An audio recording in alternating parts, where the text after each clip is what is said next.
Do you wish you could get virtual attendees to turn their cameras on? Is engagement the number one issue on your virtual meetings? Do you want your meeting to be the most engaging virtual meeting? Well, welcome to the Engaging Virtual Meetings podcast.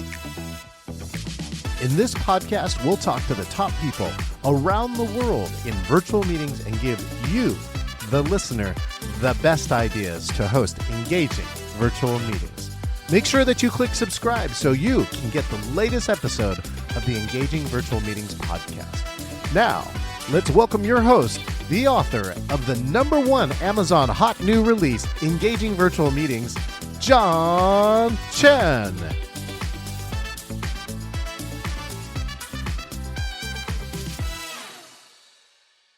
Well, continuing to run on the remote office edition here of the Engaging Virtual Meetings podcast, streaming live here from Cupertino, California. Maybe I have a backup installed in the event that my connection does go down, but it is kind of ironic, the fact that a connection in the Silicon Valley is spotty at best. But meanwhile, getting all the things done here, very exciting week. Looking forward, I'm going to be heading to Utah coming up next and working with Nate Woodbury on a series of new marketing videos that we will be co-presenting at the National Speakers Association's August 17th meeting. That meeting will be hybrid, so if you can either join us in person on Mercer Island, Seattle, Washington, or you can join us virtually anywhere in the world. And again, that's August 17th, 9 a.m. to 12 p.m. Pacific Standard Time. Meanwhile, looking here to this amazing part, we're on another podcast. If you want to see all the podcasts, you can go to engagingvirtualmeetings.online and subscribe on any of the 13 places that you get podcasts. All right, so my next guest, she helps adjunct professors create engaging college classes, which is why she sought me out. Their students love and remember using active learning strategies, visual appeal and technology tools at the one and only Rutgers University. Please, let's welcome to the stage Tatiana Rodriguez. Tatiana, how are you doing today? Hi, John. So happy to be here and so impressed that you are streaming from your phone. That is absolute adaptability and flexibility. Good for you. Welcome to remote. You know, now you can have a podcast. Yes. You can do it anywhere in the world. And that's hopefully some of the cool and fun stuff you do. Of course, love your background, and you're the ECAM fan. I think I see a little ECAM logo back there hidden around. Yes, my little yes, I am an ECAM girl, definitely part of the ECAM fam. However, I also say that that's my choice based in my workload and my environment. But I love the fact that we have options for people to work with, because ECAM is Mac only, so it does not include everybody, and there are lots of great resources that do. But yes, that is my video production and content creation and streaming platform of choice. Well, speaking of choice, well, tell us, for my friends who don't know you, Tatiana, share who you are and what you do. I know it's such a deep philosophical question, but I'll stick to just one area, and that is that I am an educator. I have a teacher-shaped heart for sure. Started teaching at Rutgers University 7 years ago, and I have loved every minute of my time in the classroom with my students. I think it's such a special age, such a special stage in life when you are separating from your family, coming into your own, working on building, your autonomy, your own identity as an individual, separate from your family and growing. And it's such a beautiful opportunity for me to be able to invest in the next generation in that way with the types of classes that I teach, which are public speaking, leadership, and now a brand new social media course that I started teaching this summer as well. I've also taught interpersonal communication. So, in that general communication field, which I love because it does lend itself to lots of engagement. Well, how did you get yourself into that communication field? What was the moment this is a place I gotta invest my time and a place to be? It's kind of crazy. Looking back, I'm like, I probably should have been a communications major in college, but I wasn't. My thought was that I was going to my original plan was to do photography and video, and my college counselor completely discouraged me. And then I decided I was going to go to medical school. So I was pursuing an MD, MPH program. And then I decided that that did not feel right for me anymore. So I did get my master's in public health. I worked in hospital administration. I did really good work with really good people, and we helped families in the special needs arena. But I was creatively a bit unfulfilled. So I started a photography and video company and worked that essentially two jobs until I could build up enough of a business to be able to little by little let go of my position as a hospital administrator. And then as soon as I did that, a few months later, I had a car accident and a cervical spine surgery.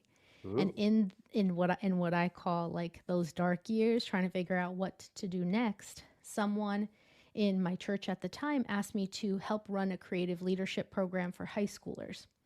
And I was going to help teach and work with a core group of leaders who were going to run. And there were over 200 students in this program. So it was quite large. But I was going to be working with the core leadership team of students. And that really awakened this teaching ability and connection. And especially teaching creatively really gave me it was almost like foreshadowing what I should be doing next. But the students felt a little bit too young for what I had to offer. And that's when I realized it needs to be older students. And I have a really good friend. We became friends in college at Rutgers because I also attended the university myself. And she talked to me about a position that was open as an adjunct professor. And that's how I started. And I was teaching a leadership course. And then after that, public speaking, and then interpersonal communication, and another leadership course with the business school. And then here I am teaching social media and public speaking. I love it. And from all of that, I also realized I want to help other adjunct professors. So my platform, Tatiana Teaches, is I started doing that, decided to focus on adjunct professors just a few months ago because I don't think that there are resources for adjunct professors or enough resources. At least I had a really hard time finding them myself. Mhm. I also think it's hard to get a sense of community because of the adjunct piece. And I love being able to help people with technology, with being interactive, with camera presence. It's like all of my talents and skills, all of my backgrounds coming together. Photography, video, teaching, as well as really truly caring about students and wanting to be of service to this particular age group and helping them grow in their leadership skills and their emotional intelligence skills, but also making sure that they have a strong online presence, that they don't walk away from my class not knowing how much their voice matters, not knowing how much of an impact they can have with their messaging, whether that is in person or virtually or both. So that is the long answer of how I got to where I am right now. All right. So you ever wonder what that career counselor was thinking about way I back have when? spent, yes, I spent a lot of time thinking about it. And I am very purposeful in the way that I said, I allowed him to discourage me. I used to say he discouraged me, Yeah. but I changed that to I allowed him to discourage me. And I understand why. I was young, impressionable, first generation in this country college. My mom had attended college where we're from in Costa Rica, Hmm. but you know, it's it was everything was new and I was impressionable. And so I took what he said to be true. And photography and video at the time was still film based. Digital had not exploded yet. Now, of course, if I had gone that route, certainly I could have made a career much sooner in that world. And I just kept it into my personal world. But looking back on it, and I think I spent some time even processing this and counseling a bit, I really think that his intentions were good. I think that he was trying to help me think of something that would provide a more comfortable lifestyle for me with less risk. So at least that's what I choose to believe in my memory. I don't actually know. I never talked to that person after that. But what I do remember is that I walked in so excited and so happy to talk about how am I going to be a photographer and a videographer. It's all I want to know. And in my memory, leaving that, like I walked out like flatter than a tortilla. I was just dragging myself out of there like, God, what am I going to do? If I can't do this thing that I wanted, what am I going to do? If Well, if I had lived in a I was going to say, as a speaker, it just shows, the power of words, and And again, that's why I like to be in the speaking and the communication profession, right? It's something so simple. This person may not even remember that conversation, but it had such a Right. big impact on you. And the funny part is that you found your way back, right? I just think that humans are Yes. guided by their authenticity, and eventually, if you really want to do it, you're going to find your way back to it. So kudos to you to Thank picking it you. up later. Yeah. I agree with you. I agree. I did take, I very, when I first taught the leadership course back at the same public health school at Rutgers where I got my degree, I Good. would say, hey, some people know their path. You know, for some people, it's a straight line and they know exactly where they're going. For me, it was more like, okay, and the path is not, and it keeps going. It's just the straight lines are not for everybody, but eventually, I do think that you can take your journey and turn it into the thing that you want. And that's because of the experience with the counselor. That's why I think it's such an honor and such a, I don't want to say privilege, but I feel so honored and I take it very seriously that I can influence college students' experience through my classes. Yeah. I don't take that lightly. And I am very conscious of what I say and how I say it because of that. Okay, you're telestrating, which is the fancy name for what John Maddening or whatever you call it on there. Are you using iPad on ECAM? Is that what's happening? I am. I am using an iPad. Yeah. And with the iPad, I have an app called Video Pencil, who is created by someone who's also in the ECAM family. His name is Michael Forrest, and he has other apps. So I got this one because on my iPad, I can actually see where I'm drawing on that Oh, video oh. pencil. You can certainly Hmm. do it with other note apps as well and just make them green and then you key out the Yeah. green and then they'll be Right. transparent. This just makes it, it eliminates a couple of steps for me. Yeah. And then I'm using the Logitech crayon rather than the Apple Pencil, which is more affordable and I find works just as well. Oh. And it's a great way to engage in class and to just have some fun sometimes too. So Why do you telestrating think is great. again, is telestrating the correct name or do you use a different name for it? That is the correct name. That at least that is the name that I know. Okay, Some great. people say writing on screen, but telestrating is the correct name that I'm familiar with. So why do you think telestrating is engaging? And again, for me, I know it's a unique piece. I know that some people in a group called the Exchange use it a lot. They use Mm. iPad, they use scrolling and going through documents as for recaps and other types of things. But I'm just curious, from your point of view, why do you think that telestrating is engaging for virtual audiences?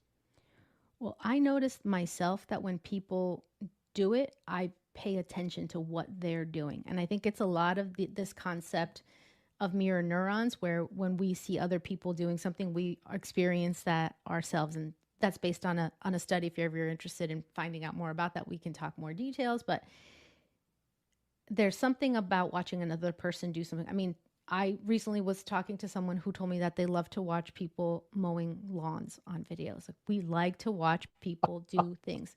So I think that's part of it is like, what's her handwriting? Like, what's she going to do? What's coming? You have that sense of, you don't know what's happening. So it incites a bit of curiosity. And we don't see it a lot. At least I don't see a lot of educators doing it in my world. So I think it's also unique. So if everybody and their mother started doing it, it will lose its impact. But it's not super common.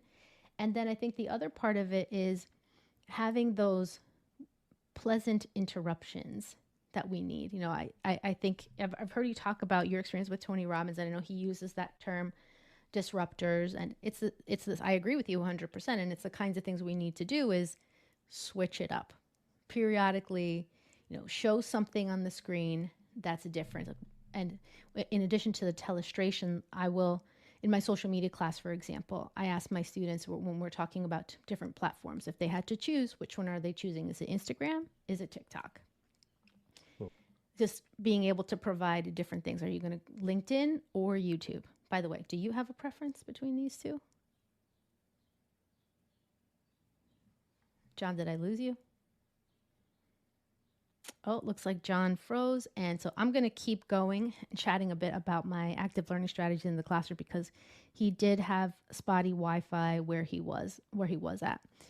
Another technique is being able to incorporate content on camera like this does keep it interesting. And a friend of mine named Matt Haas has this that he created that I use, where so when you can show things like that, which are showing an error, right? To have a little bit of fun. And I think that it's important to be playful in the classroom as well. So you're providing playfulness, you're switching it up on the screen. And of course, it still can't be me talking all the time. Right, John? It's got to be interactive. People need to feel like they're in the class with me, not just listening to a one way and having a one way communication or a one way session. It needs to be interactive and engaging. And so I build all of these tools, whether it's ECAM, whether it's writing on screen, or even there's a new there's an I don't know that this is new, but even just being able to show your phone on screen. Like if I wanted to show a picture of something, I was on Thursdays. I spend time with my sister. I have a sister who's 12 years old, so I don't often just pick up pictures from my phone to show of myself to my students, but sometimes there are images, things that I want to share on my phone, and I can do that, and that's different. So it does help spike engagement and to be more interactive, to stay on top of the tech game and use the tools that we have at our disposal to keep engagement and to have some fun. And I do like to use the tools to have fun with them as well. Well, thank you so much, Tatiana. Of course, here my internet connection died. I was on the backup, so if you haven't seen, here's the backup. This is the phone view right here. So we'll see which one of my connections is going to work today. But thank you for that. So the key around there too is doing something different. I love that when people find a technique that really works for them, and what more importantly works for the audience, and especially Right. if very few people are doing it. So even the fact that you're on ECAM, again, I'm on OBS kind of person on here.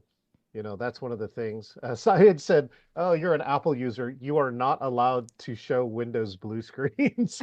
I wondered if anybody was going to pick up on that. Leave it to my friend Saeed to be the one who is a Windows user and an OBS user as well. But he's actually been adopted into the ECAM fam as well. He's just, like I said before, it doesn't matter which platform you're on. Use it to the best of its ability, and we have choice. So pick the one that's right for you. He's a self-proclaimed the facilitator. All right. So speaking of Yes. facilitator, Tatiana, when you're on a virtual meeting, what has to happen for you, for Tatiana to be engaged inside of somebody else's virtual program? Well, I am one of those people who's expressive. So I know you asked virtual, I'm just going to explain a little bit the contrast of the difference. So if I'm in person, I'm one of those people where I like to encourage the speaker. I like to engage with eye contact, with body language, with showing some feedback based on my reactions. And that's just the way I am. Like, I'm one of those people who will raise their hand, especially if nobody does it. I will certainly do it so that we can get momentum going. Same things apply in virtual. I often actually stop myself, like, I need to give other people a chance here. Let me not, because I feel like I have a lot to say and a lot that I want to contribute. Virtually, I really do enjoy, just like most human beings, people switching it up, but not so much so that it is distracting. The most Cool. important thing Good I, point. I think, let's just strip it down to the basics, is a powerful voice and a message and some energy in that. I can listen to somebody talk about something that I have no interest in, like motorcycle racing. If they're passionate about it, that gets me interested to have that conversation. So I think the number one thing, let's put all the technology, everything aside, it's that the person is enjoying themselves too. And then I can plug in and connect to that energy, to that enthusiasm. And then there's the organizational piece after that too, that you actually took some time to think about what you wanted to do for us, your audience today. That it wasn't just, well, and there are streams and there are content where it's like, well, let's just see what questions you have. And you do kind of a ask me anything session. That's okay. But I think in general, it's important to have put some thought into what you're saying. And Yeah. even if it's not scripted, which I don't believe it ever usually has to be, that you've put thought into it, that you're going to deliver on that, that you're giving what you said you're going to give to the people that are coming to your Mhm. session, to your class, to your meeting. Who's been some shout outs you want to give out to for great virtual sessions that you've attended? Oh my gosh, there are so many. There are so many because I, well, I'll start with you because you and I met when you were doing a virtual stream through a tool called Oh, Stream Alive, which helps with active learning and engagement, and your audience never has to leave the chat that you're in, right? So it's something that in my Zoom meetings with my students and my classes, I don't have to point them to another site to participate. So that's a really cool feature that, and we know Lux and Tina who run that business, and seeing, and you were very engaging. It's almost like with you can't help but be engaged, but there is just so much to engage with. So I find your content to be very engaging. I'm listening to your podcast episodes lately too. I caught 3 episodes recently because I found out about it recently, and then there's the people that whose content I listen to and streams that I participate in consistently. So they're going to be from the ECAM fam. Just going to say that right now. So Anna and Fulgens, they run what's called ENN, ECAM Network News, on Monday nights, and they're very engaged with everybody in the chat. They do trivia. They bring social media news to everyone. They share what's coming up in the week because it's on a Monday. So I barely watch TV. I really don't watch any. I have no shows that I watch on television. My shows are really live streams and things around content creation and education. I am looking for a great inspiration when it comes to in the education space too. I'd love to find somebody, and hopefully I'm a person that models that as well for others in my own on my own channel. But certainly Anna and Fulgens. Then there's Kirk Nugent, who's also a member of the ECAM fam, and he helps content creators. So his platform is about education and creating content and live streaming and video presence. Tanya Smith is another person, and there's a warmth and a welcoming part of it. And when I go to these streams, my comments are acknowledged. So hmm, that's just a part of my personality and part of what I'm seeking. I know yeah. that that's impossible with 1,000 people in the chat. So a big stream, I know you can't do that. It's impossible to recognize everybody when there's so many people. But I prefer that smaller session where people can be acknowledged. And even in my teaching style, that's also my preference. So that brings us back to what are some of the things that I really enjoy is having my participation be acknowledged.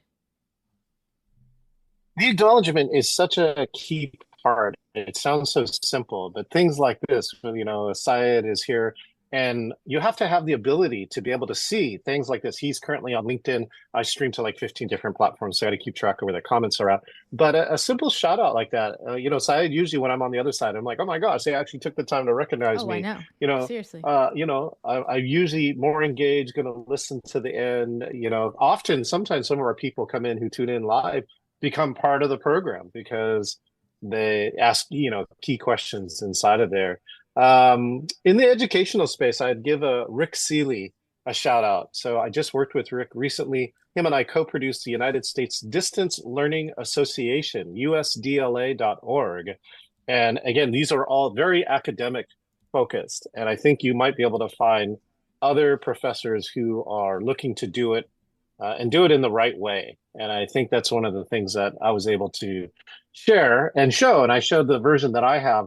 They have all the technical tools, but they had not seen it yet kind of put all together in the way that I have uniquely put it together. And they loved it. I think that was a really cool part to feel like I can still contribute, even though, many of these people have been members for, 2 and 3 decades.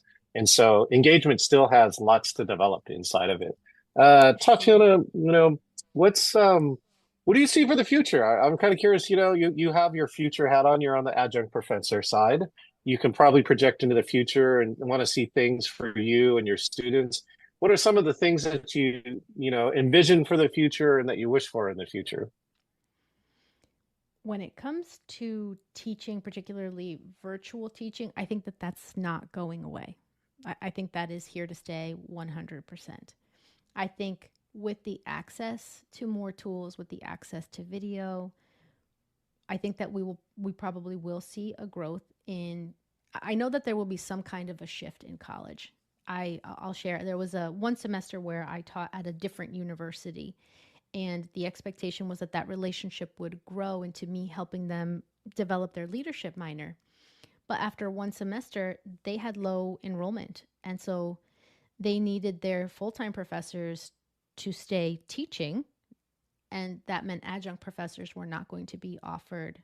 So I've not had that experience at Rutgers, but that was at a different school. So I don't know what's going to happen in terms of Yeah. enrollment and numbers. So I think there'll be a shift there. But what I think is here to stay for sure is virtual education. And I think colleges should adapt to that. At least in our School of Communication at Rutgers in the public speaking program, I teach one semester virtually and one semester in person. So I do feel, and there are hybrid sessions as well as asynchronous sections of the course. So you're offering all of the different possibilities. And I do think that schools will need to adapt to that mentality so that students have the choices that they need to be able to do school in whatever, whether they're a traditional college student and they're there for all 4 years and they live on campus, or even if they're not, if they're working full time and want to do this part time, that those choices are there. And because of all these great tools and people that we have who are showing how to be engaging. I love Dr. Carmen Simon. She's another shout out there. She's a neuroscientist. Yeah. I've learned so much from her. I mean, I have like these professional crushes, and she's one of them. So, Well, wait, Tatiana, before you go on further, Carmen presents regularly at the Presentation Summit run by Rick Altman. And these are for people who are experts in making presentations. Quite often, PowerPoint is the tool of choice, but there's many others. And she always has this unique research. Recently, yes. they did virtual sales presentations that were virtual, hybrid, in person, and on a phone, and showed which one was the most effective. All right. And that actually showed that virtual in that case was actually more effective than in person, and especially more than hybrid. And it was a unique showing with that. So if you want to come meet her in person, right, look for the Presentation Summit with Rick Altman. The presentations. I have to write this down. Everybody, give me 1 second. I'm gonna try to write as fast as I can. Presentation. Here, I'll give you the Jeopardy music. Ready? Rick Altman. Yeah. Presentation. So hopefully I'll be able to understand my chicken scratch later. That is He's one in his thing. 21st year. Yeah. The downfall of handwriting. My handwriting stinks compared to what it used to be. I have an excuse. My dad's a doctor. His handwriting was already bad, so I genetically so that's hereditary. To have bad handwriting. I didn't know it was hereditary. I think so. Have you ever seen a doctor write a prescription? Oh yes, I remember. I was hospital administrator. I have seen. Oh yeah. You're like, who can decode this stuff too? It's like maybe that's the only thing that was unique. It's kind of like, are you a robot, right? It's like, are you a doctor? It's like you have to have terrible handwriting, and you're like, oh yeah, that's of course you're not a robot. You're a doctor. Yeah. And now we all have terrible handwriting. Now not a single one of us has decent handwriting. Oh my God, it's too funny. Well, Syed said, like way back, he wanted to disagree. It said he had a statement here that I, the host, also have to be excited about what I am doing and the way I'm doing it. Not only the audience, this way I can maintain my energy and passion. So, actually one of the classes that I teach is that I share that controversy is actually really engaging, right? When you have two disparate votes. I mean, look, we're in political season. I don't know if you watched the debate last night. I did watch them.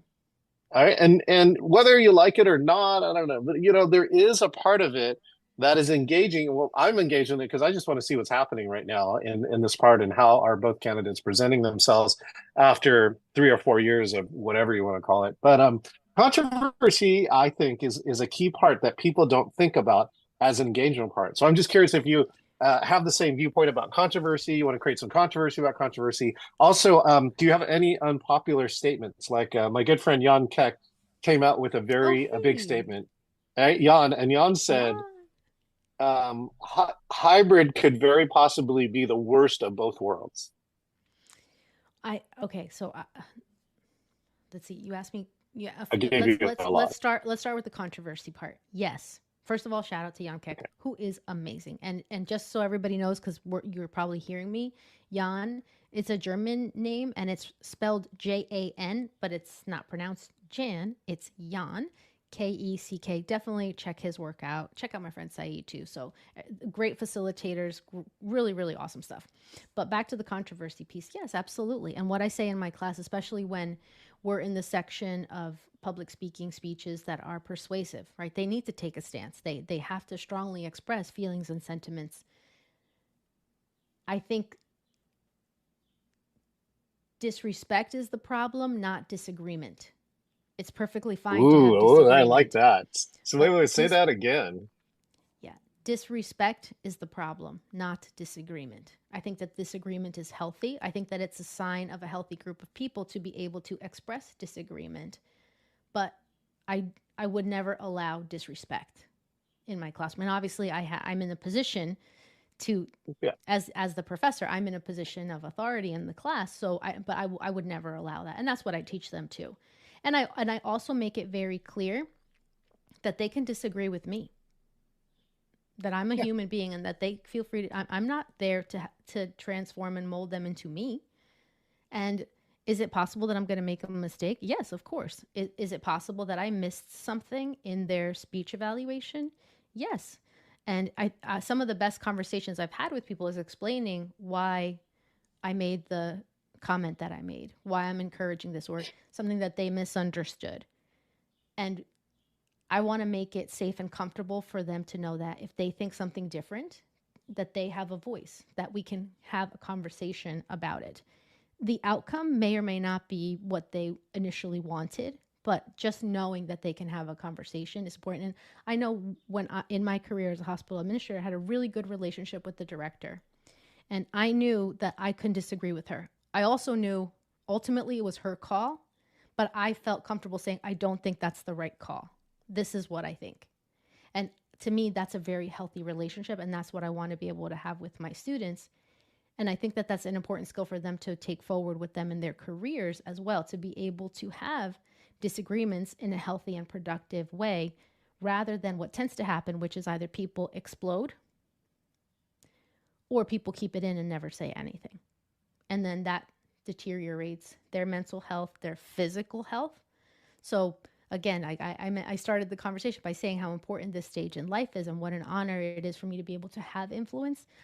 I always sneak in emotional intelligence conversations, conflict resolution conversations, because I know that later on, these are the issues that cause problems for people. So I think that disagreement is totally healthy. I love what you say about the position of authority, because what I've told people all the time too, whether you are intentionally doing it or not, you're creating the culture in your virtual meetings. And as the host, you often set the tone or the cultural norms inside of that group. So I'm curious about what are some of the other things that you do as a host, or what are some things that if you are training other people to be hosts, what are some top things that you would tell them to do and not do? Well, a lot of the stuff starts with their voice, their energy, and their body language. So those are the areas that we start with, about how are you coming across in terms of your presence when are you looking at the camera? Are you never looking at the camera? Are you looking away? Because obviously people will look at their screens and they're probably looking at the people, but that's not the same as looking at the camera lens. So that's an unnatural feeling and a technique people have to learn to do, right? So starting with their camera presence, starting with those things, and then also making sure that those things are in alignment. The words, the energy in their voice, and their body language are conveying the message that they want to convey. And because and this is all coming from the fact that I teach public speaking, so I'm conscious of it and help. And sometimes I have to tell my brain, like, do not evaluate this person, just stop. That's not what you're here for. But I'm so used to it. And the other thing is that you need to, and I believe I've heard you say this too, John, you have to be you. You have to be yourself. Like, John, you're John. Jan is Jan. I'm me.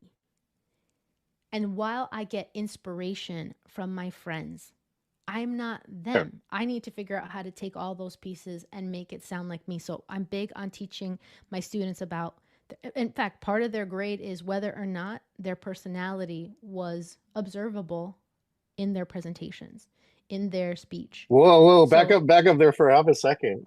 Personality is discernible. I feel like it. So here in Washington State, we have something famous, which is the Evergreen College, also known as the college that gives no grades, right? oh, And I would so like to this teach is there. like this could.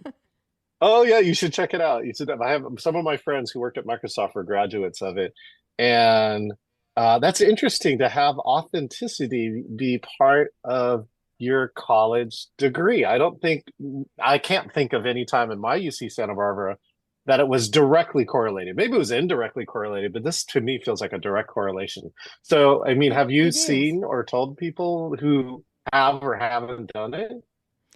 We've had conversations. I mean, mostly the idea is to prepare them and, first of all, get them comfortable with I want to see your personality. I want those Yeah, unique pieces of you to be visible. And in some cases, it's the yeah, nervousness that hides them, right? In some cases, just the stress. For some people, I have had students where this is not just a nervousness thing, they're freaking out. So that's a separate conversation. But what I think happens is that over time, even though most of us would look in the past and be like, yeah, those presentations were so boring. Oh my gosh, those slide decks. Okay, that person definitely came across as professional, but I didn't really enjoy myself. But that's okay because in a professional world, I'm not supposed to really enjoy myself. And so then I think that that's false beliefs, right? But sometimes their yeah. definition of professional is cold, and I completely disagree. I think that you can be professional and warm. I think that you can be both. Now, everybody's personality is different, and this is a part Yes. of it. And I try to separate certain skills like having a monotone voice. While that may be your default, it is not going to engage an audience. But that it is a Yeah. skill you need to work on. And sometimes students are very uncomfortable with that. So a lot of the conversations with personality, mostly I would say most students give it a really great effort and you are able to see their personality. And then you see later in the semester, like, people really embrace it. So I have for one student that's coming to mind whose sense of humor is a bit sarcastic. And you really could see it come alive in a way that is funny and not it was not offensive in any way, but that person was able to bring their authentic sense of humor to the stage.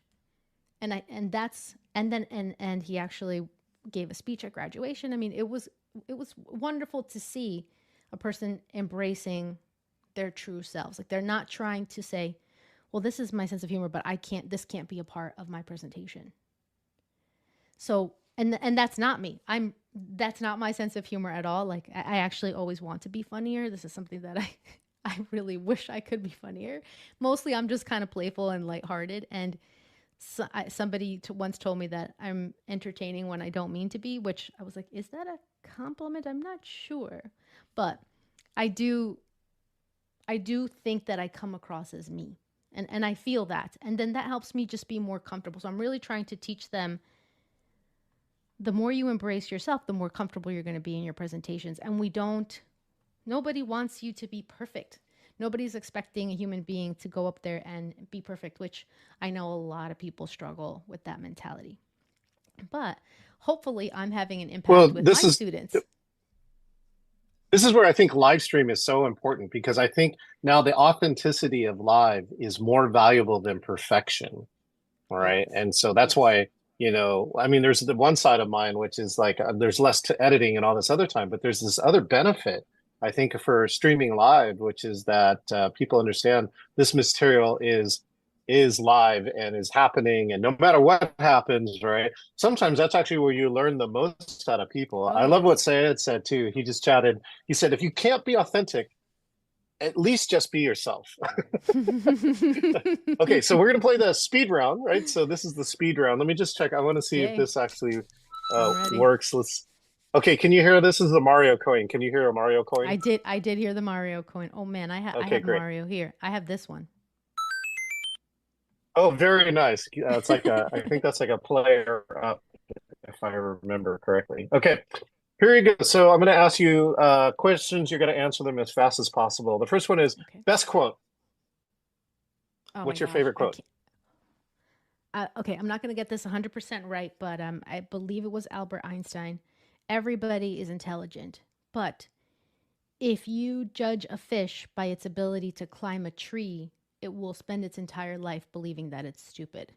So that touches me because, as an educator too, it's like about embracing individuality too. You can't have the same expectations. There is no one thing that applies to everybody. So it really is about individual and recognizing people's abilities.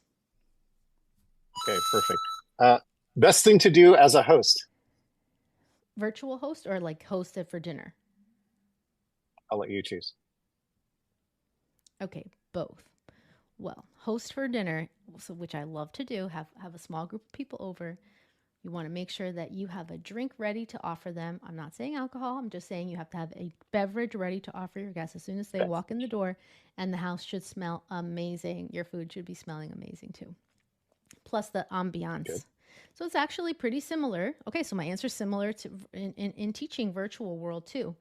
The ambiance, which is our virtual stage. Like I'll start my classes with a little music and a countdown timer where I'm still visible on screen so that people can see that I'm here, right? That I'm but they have a little prep time to get ready. So the welcoming it says welcome. It says welcome right there on the screen. I can show you if you would like for 1 second. I'll show you. Oh, very nice. Oh, and I love the So see-throughness. The yeah, so it's opacity like is so it's like something I I'm don't use a here. lot of. Yeah, like I'm here. You can see me, but we're not starting just yet. And welcome and the music, and I'll put it in the chat. So I think as a host, it's important to help people feel welcome from the start. That's my answer. Totally, totally agree. Okay, great. Best camera tip. Camera, as in video camera speaking, or camera taking pictures? Video. Okay, lighting. Even though camera is a separate device, it if you don't have great lighting, this is not going to work well for you. And you can go dive deeper into a 3-point lighting system, but the important, and I do recommend that you learn those, and I mentioned I'm a photographer, so that's the lens that I'm coming from. Oh, the lens I'm coming from. I didn't even do that on purpose. So Wait, I need my drum shot. I have a drum room here somewhere. Okay, go ahead.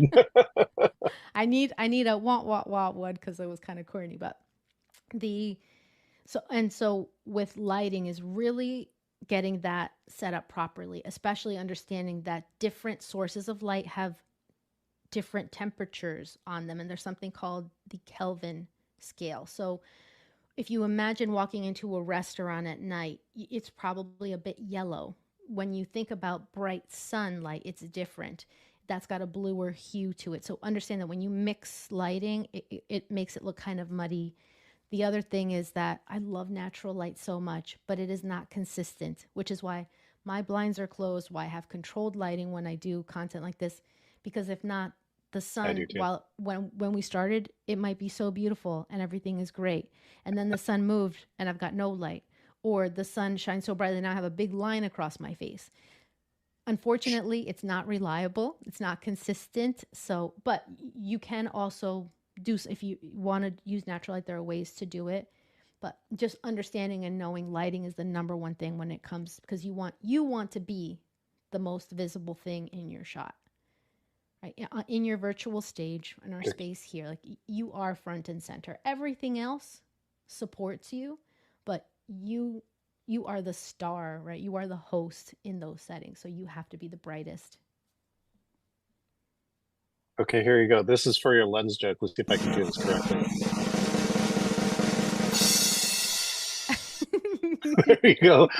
Here's actually one of the very secrets when I travel, right? This is the lampshade. In hotel rooms, remove the lampshade and put the light behind your laptop if you did not carry a ring light with you.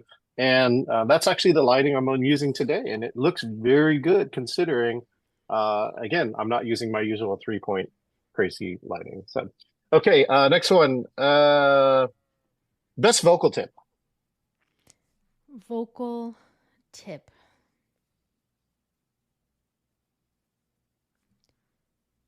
Vocal variety. And this is an analogy that I learned from I'm almost positive his name is John Love, who is a vocal coach. And I believe that he was an acting vocal. He might be voice singing as well as speaking coach.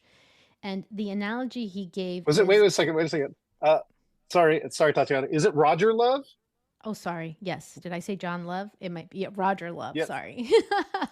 I know. I've actually worked with Roger Love, so these are good tips. These are the tips that I give too. One of them is ice water. But go ahead.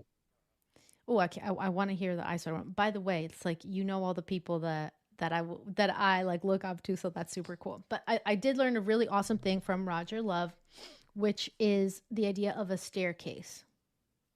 And when you think of the landing, that's the bigger space on the landing, right? Which is our midtones, like where we our comfortable register, where we speak most of the time when we're not stressed, when we're not super excited, like just when everything's kind of cool, we speak at that level. But then in order to show energy and emotion, we need to go up the stairs. So if I'm talking to you, like, if we go back and watch this video, I'm sure that at certain parts, like when you said Jan Keck, I'm pretty positive my voice went, oh, hey, Jan. My voice goes up because you said it. And then I remember also there were moments where I came down the stairs because it was something a little bit more serious. It was more of a heartfelt moment. And so, say, when I was talking about what an honor and a privilege it is to me to be able to invest in college students, I could feel my voice coming down rather than going up. So I teach that to my Yep. students as well, especially the ones who struggle a bit with having a more flat, one note kind of voice. And they'll specifically say, this is a subject I really care about. But they're saying it in a way that doesn't sound like they really care about it. So teaching them to go up the stairs. And if I could actually bring a mobile staircase with me to class, or have them, maybe I can find a way, excuse me, to do it digitally, where I have them. That actually gives me a really good idea. I'm going to build a staircase overlay, and I'm going to bring them into my scene, and I Ooh, can have them yeah. travel. And what I like to do too, so that it's not just always me, I'll ask the rest of the students in the class. So, like, I would say, John, come on the stage. John, it's your turn, and read us a line or two from your speech as we're rehearsing. Great. John says your line. And then I say to everybody else, what do you think? Does he need to go up the stairs, or does he need to go down the stairs? Or is he where he needs to be? And then students will chime in, and sometimes that not everybody agrees the same thing. Sometimes I have a different opinion, but the idea is that when it comes to thinking about your voice, having that energy when you need to go up, coming down when you need to come down in certain moments that are more serious, you want to have more emphasis, and when we need to kind of just stay in that mid range. I'll throw in a bonus tip because I can't help myself. Pausing is Yes. powerful. Pausing is so powerful and underutilized. It's highly, highly, highly underutilized. We feel like we have to fill the silence. We feel like we have to use filler words. Just pause. People pay more attention in that pause, right? It can only be like 2 seconds. It can't be 7 seconds because people would be like, what's wrong? But Okay. Well, you pausing got to for do me a emphasis is favor. powerful. Okay, you got to do me and Syed a favor. I want you to say Syed's name in as much uptone up the staircase as you can. Like, I'm happy. Give me the mood. Yeah, whatever. Just anything you like akin to Jan Keck. Just say Syed Saduk's name in the best up staircase you can. Saeed Saduk. Genius. Okay, I'm going to let you do this too. You got some QR codes to share where you can connect with Tatiana. Tatiana, while you show your QR codes, I just want you to, if you could magically get people to remember one thing from this interview, what would that one thing be? One thing. Okay, Oh, you got to show your QR codes. Yes, I'm going to do that. But my one thing to remember is that your job as a host is important. And that starts at the beginning. So the very beginning, like when people go in job interviews, the interview doesn't start when you get called in. It starts when you get out of your car or the train or the bus or whatever, because you never know who you're going to run into. Hosting, teaching, it's the same thing. It starts immediately from that wait screen time, from your students' experience in the waiting room. I would say that's the one thing I want you to remember is, are you being a good host in your spaces? Then I will share some QR codes here. I've got a bunch. So if you want to grab a screenshot of this and then save them for later, but my website is the first one in yellow. Then next to it, if you are an adjunct professor, an educator, facilitator, I do have an upcoming Adjunct Professor Academy where I'm going to be teaching active learning strategies, engagement, visual appeal, technology tools, creating a sense of belonging with other educators. So that is a paid course. I am also giving away, so that's the blue one, the Adjunct Professor Academy. The green one here is a free giveaway to a seat at the Adjunct Professor Academy. So if you are interested, you can possibly win a free seat. Also, the orange one is my ECAM affiliate code, but check it out. See if it's something that you love. Again, it is Mac only, but you do get a 15% discount with the code. But in the month of July, there's actually a 30% off for a year special. And then the last one, if you like some of the graphics that I used today, Lucy Agalini has a platform called Canvas, CNVS. And she has free illustrations. That's when I was sharing earlier about some of those contents there. So those are just a bunch of things. Reach out, connect with me, seek me out on LinkedIn. I love talking to other educators, facilitators, presenters on these topics. So that is how you can get in touch with me. Outstanding, Tatiana. Thank you so much for being here on the Engaging Virtual Meetings podcast. Thank you, John. I appreciate you, and so good to connect with you. Enjoy the rest of your trip. Thank you so much. All right, this is the Engaging Virtual Meeting podcast. We've been talking to Tatiana Rodriguez, and she just says, you got to think about what kind of host are you? And are you being welcoming? Are you doing all the great and right things? Are you communicating clearly to your guests? All right, I'm John Chen. This has been another Engaging Virtual Meeting podcast. Make sure and get all your podcasts at engagingvirtualmeetings.online and see any episodes. New episodes come out every Wednesday, every week, and check out our conference, engagingvirtualmeetings.com/CON for conference. This year's conference, the 5th, will be hybrid for the first time, October 1, 2, and 3. We hope to see you next time. This is John Chen, the author of the Amazon #1 hot new release, Engaging Virtual Meetings. I personally want to say thank you for listening to the Engaging Virtual Meetings podcast. It is my passion to help you eliminate bad virtual meetings. Make sure that you click subscribe so that you can get the latest episode of the Engaging Virtual Meetings podcast with all of the latest ideas. Hey, I want to meet you. If you want to talk about a virtual meeting challenge, or if you want to be the next guest on the Engaging Virtual Meetings podcast, just go to engagingvirtualmeetings.com/meet. That's engagingvirtualmeetings.com/meet, MEET, and find your best time to meet up. Thank you, and I look forward to engaging with you online.